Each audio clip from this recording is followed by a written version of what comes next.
When you get old like me, nearing 60, you start reflecting back on events in your life. And I can't remember what year it was. I want to say it was 1977. 1977, pretty damn fucking sure it was. They knew in advance. They were the United Paper Workers of America. And up in northern Maine, the Great Northern Paper Company that had been in existence for hundreds of years. The blue-collar workers decided, well in advance, with much planning all on their own, that they were going to strike. And they were going to hold out for as long as it took until their demands were met exactly the way that they wanted them. And I'll never forget it. It was the most monumental event of my younger years where I saw strength in people.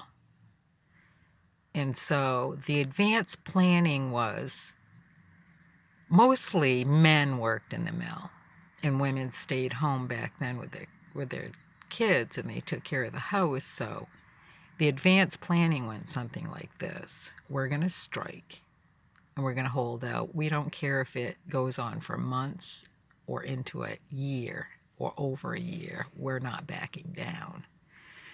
So you start planning in advance with your families and you let them all know. You're going to have to shift your food supplies and start taking care of yourself, and where you're lacking, you let us know and we'll pull the weight the other way. And so women started carving out gardens in the backyard and getting the kids involved. And early, right after spring, all these gardens started showing up in people's backyards.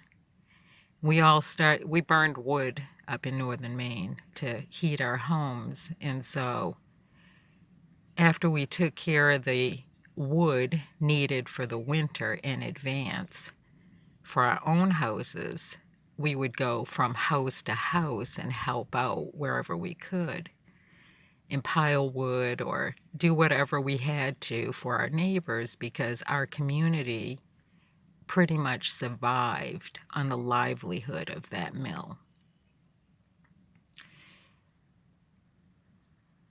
It was like so, I can't even explain it. You know, people really, really dug into the core caring of one another. And, you know, where you wouldn't see a table. My mother had her whole table, sideboards and everything filled with baked goods. She would bake around the clock. They canned more food than I could ever imagine.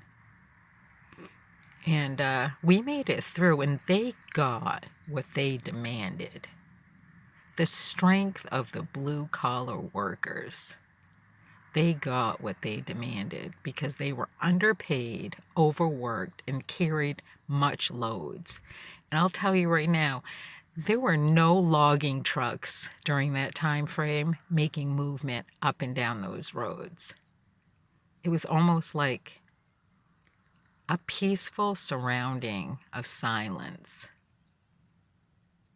Not only in the woods, where most of the harvesting of the forestry occurred, you know, there was no disruption there, but you didn't hear the mill working, you know, the running of the machinery, nor did you smell any of the discharge as it relates to those mills. It was kind of almost like this brief pause in life and in humanity, where communities all came together and helped one another. You don't see that shit nowadays. People do not help other people. People just, they're not the same. The breadth of the people and their understanding of one another are no longer the same here. It's so sad. And so, any place that I've ever stayed, I've always carried my weight. And if people don't look at that as gold, the gold that was delivered through my presence with them, then they still have not connected to the foundations that were previously built in this country by others. And it's sad.